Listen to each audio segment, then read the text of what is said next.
జై భారత్ అయోధ్యరాజు ఛానల్ తోటి ఆంధ్రప్రదేశ్ ప్రజానీకానికి అందరికీ కూడా నమస్కారాలు తెలియజేస్తూ, ప్రధానంగా మనం ఈ రోజుని ఈ ఈ రాష్ట్రంలో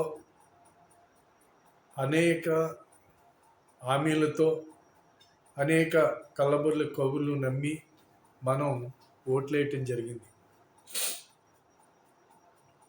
రైతు పక్షపాతినంటూ ఒక పక్కన అనేక రకాలైనటువంటి ప్రగల్భాలు పలికి అబద్ధాలు చెప్పినటువంటి ఈ వైసీపీ ప్రభుత్వం గురించి కొన్ని విషయాలు మనం తెలుసుకోవాలి. ప్రధానంగా ఈ ఏదైతే తుఫాను జరిగినదో పోయిన నెలలో ఈ నెలలో జరిగినటువంటి 4-5 తారీఖుల్లో జరిగినటువంటి తుఫాను ఏదైతే ఉన్నదో, ఈ భయంకరమైనటువంటి తుఫానులో మొత్తం చేతికొచ్చినటువంటి పంటలన్నీ కూడా సర్వనాశనం అయిపోయినాయి. ఆ పంటలని కనీసం మనం వారం రోజులు కాదు, 10 రోజులు కాదు, 20 రోజులు ఉన్నప్పటికైనా సరే ఆ నీరు బయటికి వెళ్ళకపోవటం, చేలు ఎక్కడికక్కడ కుళ్ళిపోవటం, అది వరి కానివ్వండి, అది పసుపు కానివ్వండి, అది అరటి కానివ్వండి, ఏదంటూ కానివ్వండి, అన్ని రకాల పంటలు కూడా దారుణంగా దెబ్బతిన్నాయి. మరి ఎందుకు ఇలా జరిగింది ఒకసారి మనం విశ్లేషించుకోవాల్సినటువంటి అవసరం ఉంది. మీరు ఒకటి గమనించండి, ప్రధానంగా ఈ 4.5 సంవత్సరాల కాలంలో ఏ ఒక్క డ్రైనేజీ కానీ,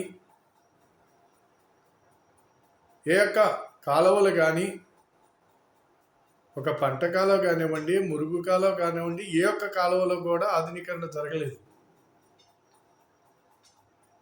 ఈనాడు చూసినట్లయితే కాలువలు ఎక్కడికక్కడ పూడిపోయి ఉన్నాయి. గొరపడెక్కతోటి, తూడితోటి పెనవేసిపోయి కాలువలు అంటే నీరు వెళ్ళేటువంటి పరిస్థితి లేకుండా ఏ కాలువ చూసినా మొత్తం పూడికతోటి ఉంది. అలాంటి పరిస్థితుల్లో ఇప్పుడు గతంలో మనం చూసినట్లయితే వారం రోజులు, 10 రోజులు, 20 రోజులు గాలివానలు కానివ్వండి, తుఫాన్లు కానివ్వండి, వర్షాలు కానివ్వండి, భీకరంగా కురిసినటువంటి వర్షాలు ఎక్కడికక్కడ ఏర్లు పొంగుతూ వచ్చాయి తప్ప ఎక్కడ కూడా పొలాల్లో నీరు ఉండేది కాదు. 1-2 రోజులు ఉన్నప్పటికైనా సరే ఎక్కడికక్కడ మురుకాలువలు అవి కూడా క్లియర్గా ఉండటం వల్ల వెళ్ళిపోతూ ఉండేవి. గతం ఎప్పుడూ కూడా ఇలాంటిది మనకు జరగలేదు. ఓకే, 20 సంవత్సరాలు 30 సంవత్సరాలు మనం వెనక్కి వెళ్ళినప్పటికైనా ఈ పరిస్థితి అనేది రాలేదు. ఈనాడు చూసినట్లయితే ఈ చిన్న 2 రోజులు కురిసినటువంటి ఈ చిన్న తుఫానికే ఎక్కడికక్కడ పొలాలు మునిగిపోయి ఎక్కడికక్కడ మామూలుగా వ్యవసాయాలన్నీ కూడా శుభ్రంగా పనికి రాకుండా అయిపోవటం అనేది ఈనాడు మనం చూసాం. మరి ఇది రైతు ప్రభుత్వం ఎలాగవుతుందో ఒకసారి మనం ఆలోచించాలి. ఇకపోతే ఈ రకంగా ఉన్నటువంటి పరిస్థితులు అన్నీ కూడా రైతులు ఎక్కడికక్కడ పరిస్థితులు బాగోలేదు, మా పరిస్థితులను ఒక్కసారి అంచనా వేయండి, ఆలోచించండి, మాకు వచ్చిన నష్టాన్ని అంచనా వేయండి, మాకు నష్టపరిహారాన్ని ఇవ్వాలి అని చెప్పేసి రైతు సోదరులందరూ కూడా గొంతెత్తి అరవటం జరుగుతుంది. చూసినట్లయితే ఒక్క నాయకుడు కూడా పొలాల్లోకి వెళ్ళలేదు. గమనించండి, 151 మంది ఎమ్మెల్యేలని మనం గెలిపించుకున్నాం, 23 మంది ఎంపీలని గెలిపించుకున్నాం, ఇంకా అనేక పదవుల్లో అనేక మంది ఉన్నారు. ఎమ్మెల్సీలు గాను, కార్పొరేషన్ చైర్మన్లుగా రకరకాల అందరినీ కూడా మనం చూసాం. పదవుల్లో మాత్రం ఉన్నారు. ఏ ఒక్కడు కూడా ఈ వ్యవసాయం పాడైందని ఆ యొక్క పరిపరి ప్రాంతాలకు వెళ్ళి దాన్ని యొక్క పరిశీలించి రైతులతోటి మాట్లాడి రైతులకు వచ్చిన నష్టం గురించి తెలుసుకుని దాని మీద ఒక అంచనాకు వచ్చి అధికారులు, ప్రజాప్రతినిధులు కూడా ఒక అంచనాకు వచ్చి దీన్ని ఆ అంచనాని కేంద్ర ప్రభుత్వానికి పంపించవలసినటువంటి అవసరం ఉంది. కానీ అది కూడా వీళ్ళు చేయలేదు. వీళ్ళకి ఒక అంచనా లేదు. ఈనాడు మనం చూసుకున్నట్లయితే మనకు అయినటువంటి ఖర్చులు చూసినట్లయితే ఎకరానికి మినిమం పెట్టుబడి ఎకరానికి 30,000 దగ్గర నుంచి 50,000 రూపాయల దాకా పెట్టుబడి అయింది. ఈనాడు ఒక ఎకరానికి ఒక 50,000 రూపాయలు రైతు నష్టపోయాడు అంటే ఆ రైతుని ఆదుకోకపోతే ఏ రకంగా మళ్ళీ తిరిగి వ్యవసాయం చేయగలుగుతాడు? వ్యవసాయానికి ఏ రకమైనటువంటి మీరు సబ్సిడీలు ఇస్తున్నారు? వ్యవసాయానికి ఏ రకమైనటువంటి కోఆపరేషన్ చేస్తున్నారో మీరు ఒకసారి ఈ నాయకులు తెలుసుకోవాల్సినటువంటి అవసరం ఉంది. మనం అంతా కూడా గమనించుకోవాల్సినటువంటి అవసరం ఉంది. గమనించండి ఒకసారి. ఏ రకమైనటువంటి మేము 13,000 రూపాయలు మేము ఇస్తున్నాము రైతు భరోసా అని చెప్పేటువంటి సొల్లు కవర్లు ఏవైతే ఉన్నాయో కేంద్ర ప్రభుత్వం వీళ్ళకన్నా ముందర 6,000 రూపాయలు ప్రకటించింది సంవత్సరానికి రైతుకి. ఆ 6,000 వీళ్ళు ఒక 7,000 కలిపి 13,000 రూపాయలు మనకి ఇవ్వటం అనేది జరుగుతూ ఉన్నది. సరే, దానివల్ల మనకు ఒరిగేది ఏమన్నా ఉందా అంటే ఏమీ కాదు. ఇక్కడ రైతుకి కావాల్సినటువంటిది ఏంటంటే ఏదైతే మామూలుగా రైతుకి పంటలకు సంబంధించినటువంటి ప్రభుత్వం ఇవ్వవలసినటువంటి భరోసా పంట నష్టపోతే ఈనాడు కేంద్ర ప్రభుత్వం ప్రధానమంత్రి సమ్మాన్ యోజన అనేటువంటిది పథకాన్ని ప్రధానమంత్రి ప్రవేశపెట్టడం రైతుకి నష్టం జరిగితే ఎకరానికి నష్టం జరిగితే ఎకరానికి 2 ఎకరాలు జరిగితే 2 ఎకరాలకి ఈ కిసాన్ సమ్మాన్ యోజన అనేటువంటి పథకాన్ని ఇచ్చి మామూలుగా ప్రీమియం కట్టుకుని ఉంటే ఖచ్చితంగా ఎకరానికి 30,000 రూపాయలు నష్టపరిహారం కేంద్ర ప్రభుత్వం మనకి ఇన్సూరెన్స్ వస్తుందన్నమాట. ఈ రకమైనటువంటి పథకాన్ని ప్రవేశపెడితే ఆ పథకాన్ని మొదట్లో రైతుల చేత కట్టించడం జరిగింది. తిరిగి మేమే కడతామని చెప్పేసి రాష్ట్ర ప్రభుత్వం దాన్ని అంతా మేమే చేస్తాం, రైతుల తరపున మేమే కడతామని చెప్పారు. అది కట్టారో లేదో తెలియదు, అసలు ఆ భరోసా అది ఉందో లేదో తెలియదు. ఈనాడు రైతుకు వచ్చే నష్టం ఇంతవరకు అంచనా లేదు, రైతుని ఆదుకున్నది లేదు. రైతు మీకు పోతే ఏదైతే నష్టం మామూలుగా పాడైపోగా మిగిలినటువంటి ధాన్యాలు ఏవైతే ఉన్నాయో కొనే పరిస్థితి లేదు, కొంటే డబ్బులు ఇచ్చే పరిస్థితి లేదు. గతంలో కూడా మనం 6 నెలల్లో సంవత్సరం డబ్బులు ఇవ్వడం అనేది జరిగింది. కానీ వెంటనే రైతుకి ధాన్యం తీసుకున్నటువంటి వారం రోజుల లోపు మీరు డబ్బులు ఇవ్వాల్సింది పోయి సంవత్సరాలు మీ దగ్గరే పెట్టుకుని దళారి కన్నా ఒక దళారులు ఇదివరకు డబ్బు తీసుకుంటే కనుక వాళ్ళు వారం రోజుల్లోనే అవసరమైతే కళ్ళలో నుంచి వెళితే మామూలుగా వారం రోజుల్లోనో లేదా 10 రోజుల్లోనో డబ్బులు ఇవ్వడం అనేది జరిగేది. కానీ దళారి అయినటువంటి ఈ ప్రభుత్వం ఏదైతే ఉన్నదో ఈ ప్రభుత్వం సంవత్సరాల తరబడి రైతుకి డబ్బులు ఇవ్వలేదు అనేది మాత్రం నిజం. ఇకపోతే ఈ మధ్యలో ఇటీవల మనం చూసినట్లయితే కనుక ఎక్కడంటే ఆంధ్రీనీవా ప్రాజెక్టు దగ్గర ఆంధ్రీనీవా కాలువ నుండి అక్కడ ఒక సిప్పేరు చెరువు అని చెప్పి ఆ చెరువులోకి నీరు వదలమని అక్కడ ఉన్నటువంటి ఓడేరు, ముద్దలపురం, అనంతపురం జిల్లాలోది.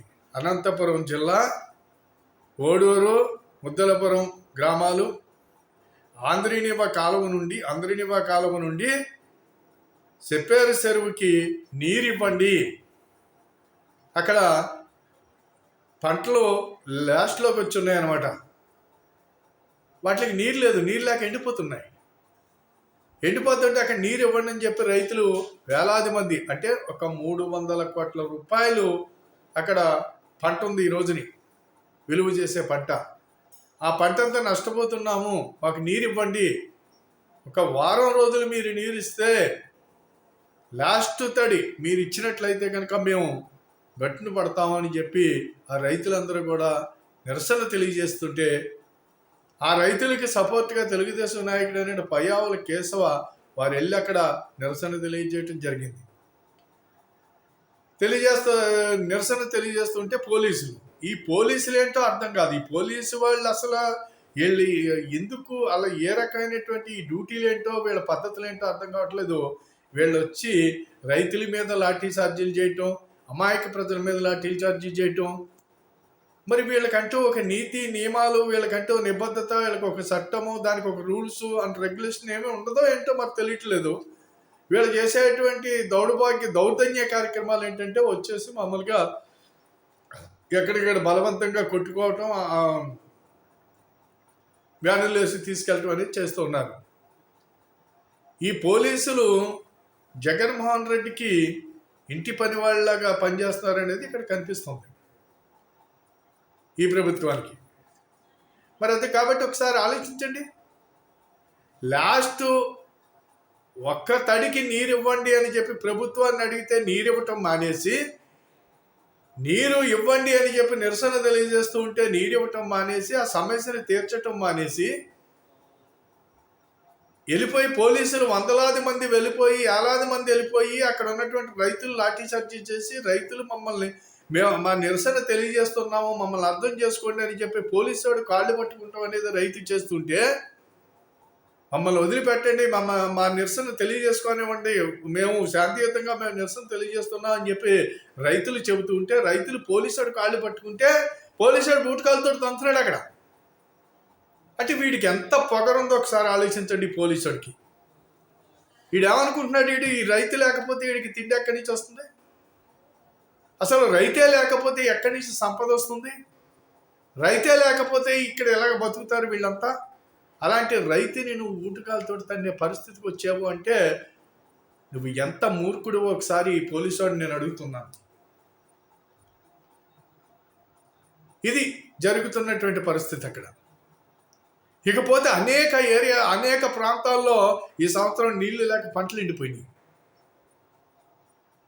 కనీసం ప్రభుత్వ యొక్క లక్ష్యం ఏంటంటే రైతు అని చెప్పుకునేటువంటి ప్రభుత్వాలు ఏదైతే ఉన్నా రైతుకి చేయవలసింది ఏంటి?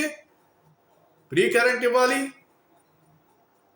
ప్రతి చేనికి నీరు అందివ్వాలి, ప్రతి చేనికి పని అందించేలా చూడాలి. అలాంటప్పుడు మాత్రమే ఈ రాష్ట్రం అభివృద్ధి అవుతుంది.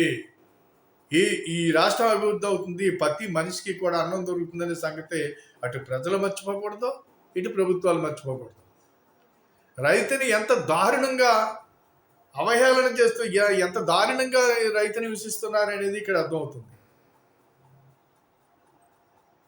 ఈనాడు రైతులకి కేంద్ర ప్రభుత్వం ఇస్తుంది కొంత ఇంచుమించు 70-80% కూడా ఎరువుల సబ్సిడీని ఇస్తుంది. కేంద్ర ప్రభుత్వం ఇస్తుంది 6,000 రూపాయలు. కేంద్ర ప్రభుత్వం అనేక రకాలైనటువంటి పథకాలు పెట్టి ప్రధానమంత్రి కిసాన్ సమ్మాన్ యోజన అనేటువంటి పథకం పెట్టి ఇవన్నీ చేస్తూ ఉంటే ఈ రాష్ట్ర ప్రభుత్వాన్ని దానికి సపోర్ట్ చేసి రైతులకి బీమా చేసి ఈ ప్రతి రైతు ఒక ఎకరం పోయిన ఏరియా అంతా పోకెళ్ళదు, ఒక ఎకరం పోయినప్పటికైనా సరే దాన్ని ఈ అధికారులు వెంటనే కనుక దాన్ని రికార్డు చేసి పంపించినట్లయితే కనుక రైతుకు వచ్చేటువంటి నష్టం ఇమీడియట్గా అందుతుంది కేంద్ర ప్రభుత్వం నుంచి. మరి అలాంటి యొక్క పథకాలని కూడా వీళ్ళు పట్టించుకోకుండా, ఇక్కడ రైతుని వీళ్ళు పట్టించుకోకుండా, ఎక్కడైతే రైతుకి ఎక్కడైతే లాభం జరుగుతుందో అది కూడా వీళ్ళు కోఆపరేట్ చేయకుండా రైతుని నాశనం చేస్తున్నారు. చేనికి నీరు ఇవ్వకుండా నాశనం చేశారు. ఉన్న చేలు మునిగిపోతే వాటిని పట్టించుకోకుండా, వాటి గురించి అంచనా వేయకుండా ఈ వ్యవస్థనంతా కూడా చంద్రవందనం చేసి వ్యవసాయ రాష్ట్రమైనటువంటి అన్నపూర్ణమైనటువంటి ఆంధ్ర రాష్ట్రాన్ని ఒక మురుగు కూపంలో తయారు చేసి ఏ రకమైనటువంటి అభివృద్ధి లేకుండా చేసినటువంటి ప్రభుత్వాన్ని ఒక్కసారి మనం ఆలోచించుకోవాల్సినటువంటి అవసరం ఉన్నది. ఆలోచించండి అందరూ కూడా. మరి ఈనాడు ఈ ప్రభుత్వం చూసినట్లయితే ఈ మధ్యలో ఇదే రోజు బొత్స సత్యనారాయణ అనేటువంటి ఒక మంత్రి మాట్లాడుతున్నాడు. జనసేన, తెలుగుదేశం, బీజేపీ వీళ్ళందరూ ముఠా దొంగలు. అలాగే 51 మంది అలీబాబా 40 దొంగల్లా మీరందరూ దొంగలే, ఇందులో ఎలాంటి డౌట్ లేదు. ఇది ప్రజలకు తెలిసిన సత్యం. కానీ ప్రజల యొక్క దురదృష్టం ఏంటంటే మైకుల్లో పడి మీకు ఓట్లు వేశారు. మీ మాటలు నమ్మి, మీ కళ్ళబొల్లి మాటలు నమ్మి ఓట్లు వేశారు. బొత్స సత్యనారాయణ ఎంత దొంగోడో ప్రజలకు తెలుసు. ఎన్నిసార్లు నువ్వు మంత్రుల్లో నీ యొక్క అవినీతి ఎంత చేసావో, నువ్వు ఎంత సంపాదించుకున్నావో, నీ రాజకీయాల్లో లేనప్పుడు నీ బతికేంటి, ఈనాడు నీకున్న బతికేంటి? ఈనాడు నీకు ఎక్కడి నుంచి వచ్చినాయి ఈ ఆస్తులు? ఇవన్నీ కూడా నీ మీద ఎంక్వైరీ చేసి రాబోయేటువంటి ప్రభుత్వాలు ఖచ్చితంగా నీ పైన చర్య తీసుకోవాలనేది కూడా నేను కోరుతున్నాను. ఖచ్చితంగా మీరు ఎలాగరారు, నెక్స్ట్ వచ్చే ప్రభుత్వం మీ అందరి మీద చర్యలు తీసుకుంటే బాగుంటుంది అనేది కూడా నేను అంటున్నాను. అందుకని ప్రజలు చర్య తీసుకోవాలి, ఇక్కడ ప్రభుత్వాలు కాదు. మళ్ళీ వాళ్ళు కలిసిపోవచ్చు. అది కాబట్టి ఖచ్చితంగా ప్రజలందరూ కూడా గమనించాలి, వీళ్ళ ఆస్తుల మీద దండయాత్ర చేయాలి. ఎక్కడి నుంచి వచ్చింది ఇతనికి సొమ్ము? ఇది ప్రజాసేవకుడా? అది కాబట్టి జనసేన, తెలుగుదేశం, బీజేపీ దొంగల ముఠ అని చెప్పేటువంటి ఒక దొంగల ముఠ, దొంగోడే అంటాడు, లంజం అంటే నువ్వు లంజం అనేటువంటి టైప్లో తయారైనటువంటి ఈ నాయకుల్ని మళ్ళా జిమ్మిక్కులు చేసి అధికారంలోకి రావాలి మరి అనేటువంటి చేసేటువంటి ఆలోచనలన్నింటినీ కూడా జాగ్రత్తగా గమనించాలి.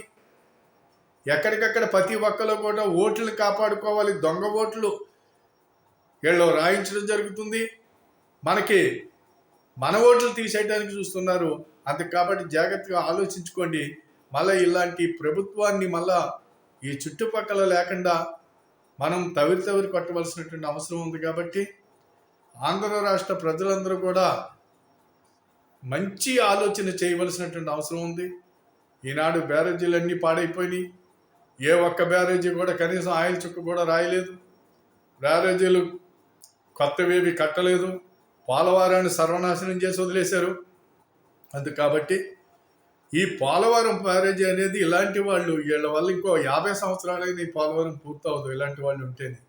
ఈనాడు రాష్ట్రం ఒక 30 సంవత్సరాలు వెనక్కి పోయి ఈనాడు అభివృద్ధిలో రాష్ట్రం ఈనాడు చూసినట్లయితే 4 శాతానికి పడిపోయింది. ఈనాడు ఎంతో వెనకబడి ఉన్నటువంటి రాష్ట్రం ఉత్తరప్రదేశ్ ఏదైతే ఉన్నదో ఈ రోజున అక్కడ పరిస్థితి చూస్తే చాలా అద్భుతంగా ముందుకు పోతుంది. 9.2% వృద్ధి రేట్లో అది ఉంటే 4% వృద్ధి రేట్లో ఆంధ్ర రాష్ట్రం ఉంది. బాగా వెనకబడినటువంటి ప్రాంతం.